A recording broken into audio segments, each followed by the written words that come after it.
संविधान में लिखा है अगर रजिस्ट्री आपके मकान की आपके नाम पर है तो कोई उस पर कब्जा नहीं कर सकता, लेकिन लोग कब्जा फिर भी कर लेते हैं। फिर आप क्या करते हैं? रोते हैं।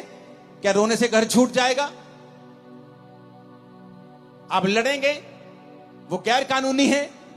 क्या करेंगे? आप केस करेंगे, कोर्ट में जाएंगे, संविधान के मुताबिक बताएंगे जज को संविधान में ये लिखा है और ये लॉ के मुताबिक ये मेरा मकान है।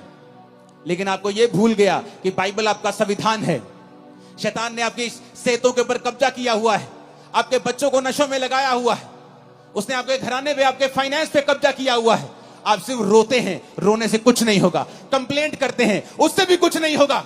आपको परमेश्वर के सामने जाना होगा, घुटने टेकने होंगे, हाथों को उठाना होगा, स्वर्ग के परमेश्वर की ओर दुहाई देनी होगी और वो खोल देगा आसमान। मैं आपको फिर कह रहा हूं, वो आसमान खोल देगा और आपको उसी ऊंचाई पर लेके जाएगा जिसके लिए आपको उसने पैदा किया है।